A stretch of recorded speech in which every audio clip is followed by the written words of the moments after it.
अस्सलाम वालेकुम। यासीन आपके साथ हाजिर है मॉर्निंग ब्रीफिंग में। आज इस हफ्ते का फोर्थ वर्किंग डे जुमेरात का दिन है और डेट है आज 20 अगस्त। 20 अगस्त आज तारीख है।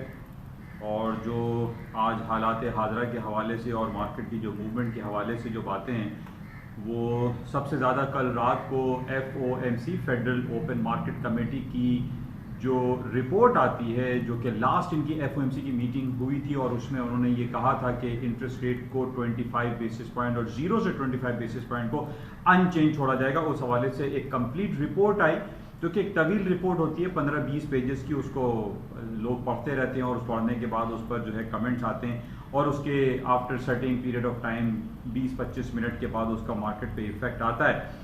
और हमने यही देखा कि कल जब FOMC की जो मीटिंग मिनट्स के रिपोर्ट्स आई उसके अंदर एक ख़ास तौर पे जो जर्मी पाल साहब उनके फेड के चेयरमैन हैं, उन्होंने इकोनॉमी को कुछ कॉशियस, कुछ फिक्र अंगेज, कुछ थोड़ा सा नेगेटिव आप कह सकते हैं कि कमेंट्स की तरफ उन्होंने कहा कि कोरोना वायरस की बेसिस पे इकोनॉमी अभी थोड़ा सा स्लम्पिंग सिचुएशन में रहेगी, डाउन साइड पे रहेगी। ये सारे उन्होंने इशारे दिए। इसी तरह उन्होंने जो ट्रेड टेंशन है चाइना और अमेरिका के दरमियान वो भी एक पॉइंट उन्होंने डिस्कस किया। तो ओवरऑल जो इम्पैक्ट हमने देखा उसमें अमेरिका की इकोनॉमी के हवाले से थोड़े से नेगेटिव कमेंट्स आए FOMC मीटिंग मिनट्स में।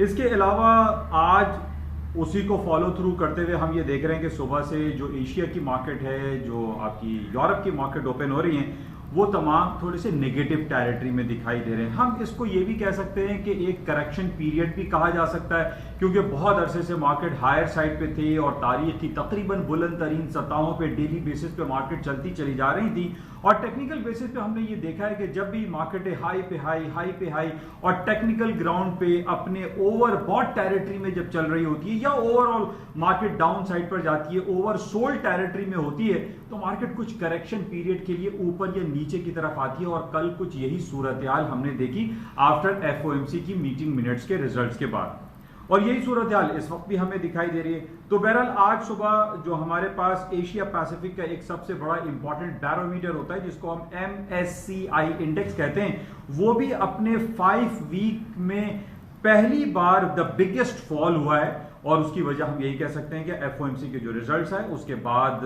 मार्केट में थोड़ा सा डाउनफॉल आया है। लेकिन इस के पैरेलल अगर हम चेक करते हैं कि कल मार्केट में FOMC से पहले हमारे पास एक बहुत बड़ी तारीखी एक रिपोर्ट आई, एक खबर आई, और वो थी अमेरिका की सबसे बड़ी कंपनी बनने वाली कंपनी यानी एप्पल, जिसने $2 ट्रिलियन, जिसको अगर आप बिलियंस में कहें तो 2000 बिलियंस ऑफ डॉलर की मार्केट कैपिटलाइजेशन को क्रॉस कर गई, एक नया माइलस्टोन क्रिएट कर दिया एप्पल ने। तो हम ये देख रहे हैं कि एक तरफ तो है FOMC है और एक तरफ सिर्फ एक वाहिद कंपनी है जिसने एक तारीख साज वाकया रकम किया और 2000 या $2 ट्रिलियन के बेंचमार्क को उसने क्रॉस कर दिया। इस बेसिस पे हमने देखा था कि जब मार्केट में FOMC का रिजल्ट नहीं आया उसके वक्त मार्केट हायर साइड पे थी, प्लस नोट पे थी, इवन गोल्ड की मार्केट भी ऊपर साइड पे चल रही थी, हायर नोट्स पे थी। लेकिन इसके रिजल्ट आने के बाद, यानी अगर हम इसका वेट चेक करते हैं तो हम FOMC के वेट को ज्यादा इंपॉर्टेंस देंगे। और उसकी वजह यह है कि FOMC एक गवर्निंग बॉडी है, एक गवर्नमेंट बॉडी है, उसका जाहिर है कि वेट एप्पल आईफोन तो हम नहीं कहते, एप्पल से ज्यादा है। तो इस वजह से हम ये देख रहे हैं कि FOMC के रिजल्ट के बाद मार्केट में टोटली डाउनफॉल आ गया। और ये जो कॉशियस का वर्ड इस्तेमाल किया जर्मी पावल की तरफ से, इस बेसिस पे आज भी इस वक्त हम देख रहे हैं मार्केट लोअर साइड पे है। लेकिन ये जैसे मैंने आपसे शुरू में कहा कि ये एक करेक्शन पीरियड कह सकते हैं। जिस तरीके से पिछले दिनों जब गोल्ड की मार्केट है 2073 तक गई और उसके बाद मार्केट 1862 का लो कर दिया था गोल्ड ने, $1862 पर आउंस के हिसाब से जब मार्केट डाउन हुई तो हमारे पास बहुत सारे ये कमेंट्स आ रहे थे कि जनाब ये हेल्दी करेक्शन है, ये करेक्शन आती है। मार्केट जब हायर साइड पे जाती है या लोअर साइड पर होती है तो उसमें एक करेक्शन पीरियड ड्यू होता है। तो यही हम कह सकते हैं कि FOMC के बेस को हम के रिजल्ट को बेस बनाकर हम ये कह सकते हैं कि एक ये हेल्दी करेक्शन जरूर हो सकता है। लेकिन हम ये नहीं कह सकते कि जनाब अमेरिका की स्टॉक मार्केट तबाह हो जाएंगी, क्रैश हो जाएंगी, गिर जाएंगी, कोरोना वायरस का सेकंड और थर्ड वेव शुरू हो गया है। नो, कोरोना वायरस जब पहली बार आया था, कि मैंने पहले भी आपसे ये कहा था कि जब कोई भी खबर पहली बार आती है, कोई नई खबर आती है, तो उस पर मार्केट अपना रिएक्शन देती है। लेकिन अब कोरोना वायरस 6 महीने पुरानी कहानी हो चुकी है। इस बेसिस पे हम ये कहते रहे कोरोना वायरस का सेकंड वेव और कोरोना वायरस का थर्ड वेव, इस बेस पे मार्केट डाउन हो रही है, तो ये कहना मुनासिब दिखाई नहीं देता। तो बहरहाल मार्केट कल गिरी और सिर्फ वो एफओएमसी के कमेंट्स पे हुई। और अभी भी हम ये हमारे पास जो डिफरेंट रिपोर्ट्स आ रही हैं, यानी होम सेल्स की रिपोर्ट ले लें या अमेरिका के डिफरेंट इकोनॉमिक इंडिकेटर्स की जो रिपोर्ट्स ले ली, उसमें कहीं खराबी दिखाई नहीं दे रही। अभी ये सिर्फ हम हेल्दी करेक्शन कह सकते हैं, बिल्कुल वैसी जैसे गोल्ड में पिछले दिनों आया था। क्योंकि हमारे सामने एप्पल दुनिया की सबसे बड़ी कंपनी बन गई है, $2 ट्रिलियन क्रॉस कर गई है। और पहले भी मैंने आपसे ये जिक्र किया था कि जब कोई एक कंपनी हायर नोट्स पे जाती है या लोअर नोट्स पर जाती है, तो उसके साथ बहुत सारी कंपनीज जो हैं वो भी प्लस साइन शो करना शुरू कर देती हैं। और यही उम्मीद की जा रही है एप्पल के $2 ट्रिलियन के बेंचमार्क को क्रॉस करने के बाद। बहरहाल इसको आज भी हम ये देखेंगे कि क्या सूरत हाल रहती है, लेकिन इस वक्त हमारे पास जो सिलसिला है उसमें हम मार्केट को डाउनफॉल देख रहे हैं। अच्छा, कल हमने ये देखा कि गोल्ड की कीमतें भी एफओएमसी के रिजल्ट के बाद डाउन हो गई। 1925 का स्पॉट गोल्ड ने लो कर दिया, हालांकि 2015 का इसका हाई था। तकरीबन $90 की मार्केट ने डाउनफॉल किया। और उसमें यही कहा जा रहा है कि पिछले 2.5 साल का मोर देन 2 ईयर्स से डॉलर इंडेक्स का लो हो गया था। और डॉलर इंडेक्स जब नीचे 2.5-3 साल के लोएस्ट लेवल पे खड़ा था, तो इसमें भी एक करेक्शन चाहिए थी, जिसको हम हेल्दी करेक्शन कह सकते हैं। और डॉलर इंडेक्स हायर साइड पे गया और गोल्ड उसके साथ ही नीचे की तरफ आ गई। और उसके साथ ही हमने देखा कि पिछले काफी दिनों से स्टार्लिंग है, यूरो है, Swiss franc, British and Japanese yen, ये हायर नोट्स पे चल रहे थे बिकॉज ऑफ कि डॉलर इंडेक्स गिरता चला जा रहा था। डॉलर इंडेक्स में एक हेल्दी करेक्शन आई और उसके साथ ही आज हम देख रहे हैं कि ब्रिटिश पाउंड है, जापानीज येन है, इवन के यूरो एंड गोल्ड की मार्केटें डाउन हुई हैं सिर्फ डॉलर इंडेक्स की वजह से। हालांकि एक तरफ हमारे पास ये खबर काफी अरसे से चल रही है, 15-20 दिनों से, बल्कि आज 20 दिन हो गए कि जनाब America billions and trillions of dollar के स्टिमुलस पैकेजेस को अनाउंस करने वाला है। और इस बेसिस पे बहुत ज्यादा डीबेसमेंट ऑफ करेंसीज होने वाली है। और आज एक बड़ी अच्छी रिपोर्ट मुझे मौसूल हुई है, और एक फंड है जिसका नाम है स्काई ब्रिज कैपिटल। अमेरिका का एक बहुत बड़ा एक कैपिटल, एक फंड ऑफ फंड्स हैं, जिसमें तकरीबन $7.35 बिलियन के फंड को ये कंपनी मैनेज करती है। और इसकी तरफ से जो आज कमेंट्स आए, ये बिल्कुल वैसे ही कमेंट्स हैं जैसे पिछले दिनों हमारे पास गोल्डमैन सैक का था, बैंक ऑफ अमेरिका का था, फिर HSBC की रिपोर्ट आई थी कि गोल्ड की कीमतें तकरीबन $2,000 से $3,000 तक जा सकती हैं। तो इसी बेसिस पे आज हम ये देख रहे हैं कि एक बहुत बड़ी कंपनी जो कि स्काई ब्रिज कैपिटल के नाम से जानी जाती है, उसने ये इंडिकेशन दी है कि करेंसीज की डीबेसमेंट बहुत मैसिव अंदाज में हो सकती है। मैसिव करेंसी डीबेसमेंट एक्सपेक्ट कर रहे हैं। और उसकी वजह से यही बताई जा रही है कि जिस तरीके से ट्रिलियंस और बिलियंस ऑफ डॉलर के नोट छापे जा रहे हैं, चाहे वो अमेरिकन डॉलर हो, कैनेडियन डॉलर हो, या बरतानवी करेंसी हो, या रेस्ट ऑफ दी वर्ल्ड की जो करेंसीज होती हैं, उसको जब एक कागजी नोट को जब छापा जाता है तो वो अपनी कदर कीमत को खो देती है। और इसी बेसिस पे हम देख रहे हैं कि सोने की कदर कीमत में इजाफा हो रहा है और सोना बढ़ता चला जा रहा है। तकरीबन आपके सामने है कि 2073 का इसने हाई किया था और इस वक्त अभी तकरीबन 1930 पे मार्केट चल रही है। तो हम ये कह सकते हैं कि जो डीबेसमेंट ऑफ करेंसी की बात हो रही है अक्रॉस दी वर्ल्ड, पूरी दुनिया के जो डिफरेंट फंड मैनेजर्स हैं, जो एनालिस्ट बैठे हैं, वो बारहा इस बात का जिक्र करते चले आ रहे हैं कि जो billions and trillions of dollar है, बिलियंस ऑफ डॉलर की यूरो करेंसी है, billions and trillions of dollar की बरतानवी करेंसी है, ये अपनी कदर कीमत को खो देंगी। और इन्हीं बेसिस पे वो टेंजिबल आइटम जिसको हम सेफ हेवन कहते हैं, येलो मेटल कहते हैं, दैट इज गोल्ड, इसकी मांग में मुस्तकिल इजाफा रहेगा। अभी जिस तरीके से कल से मार्केटें डाउन हुई हैं गोल्ड की, तो इसको हम ये नहीं कहेंगे कि बस गोल्ड की कीमतें जो है गिर जाएंगी, फॉल हो जाएंगी, तबाह हो जाएगा, ऐसा मुमकिन नहीं है। गोल्ड अपनी कदर कीमत को, अपनी अहमियत को कभी भी जायल नहीं होने देगा।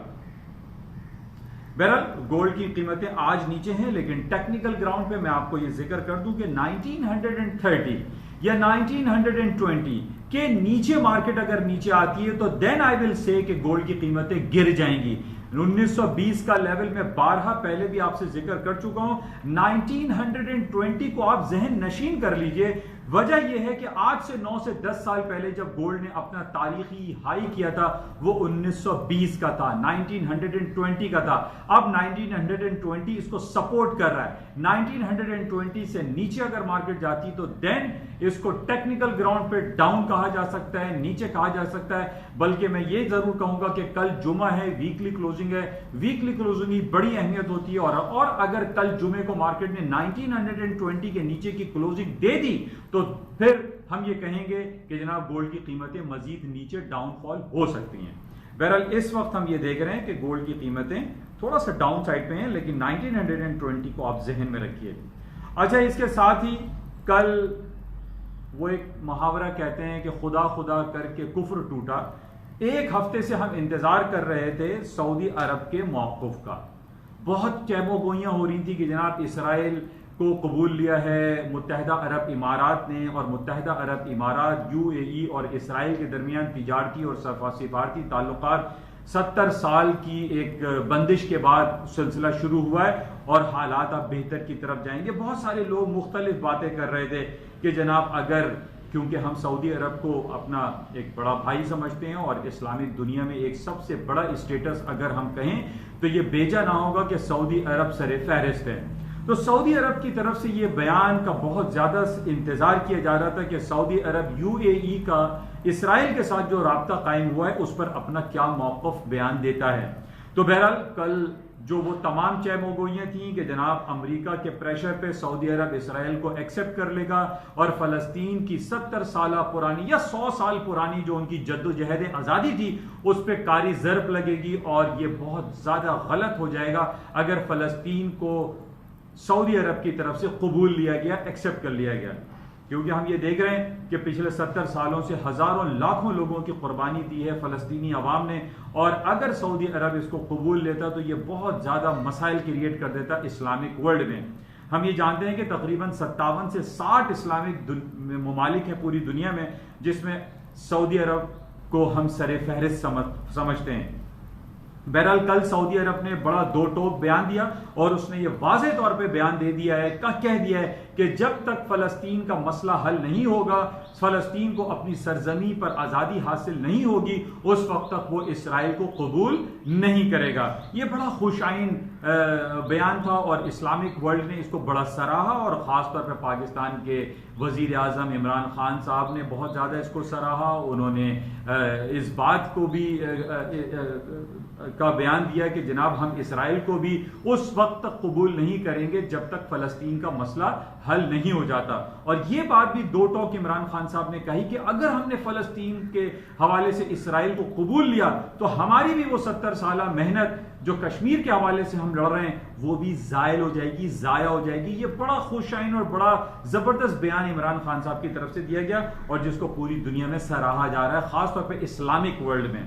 और ये बात बड़ी चहमोगोइयां हो रही थी कि जनाब अगर इस सऊदी अरब ने इसराइल को एक्सेप्ट कर लिया तो जनाब ऑर्गेनाइजेशन ऑफ इस्लामिक कोऑपरेशन तहलील हो जाएगा, ख़त्म हो जाएगा और सऊदी अरब जो है तन्हाई में चला जाएगा। और हो सकता है कि पाकिस्तान, टर्की और मलेशिया और दूसरे तमाम ममालिक मिलके एक नया ब्लॉक बना लें और OIC अपनी अहमियत को ख़त्म कर दे। तो बहरहाल कल सऊदी अरब की तरफ से ये बयान आना एक खुश आइन बात है और हम ये समझते हैं कि इस्लामिक वर्ल्ड की तरक्की, इस्लामिक के हवाले से जो सिलसिले हैं उसको बड़ा ज़बरदस्त सहारा मिला और हम सऊदी अरब के भी शुक्रगुजार हैं कि उन्होंने फ़लस्तीनी अवाम का ख्याल रखते हुए इसराइल को कबूल नहीं किया।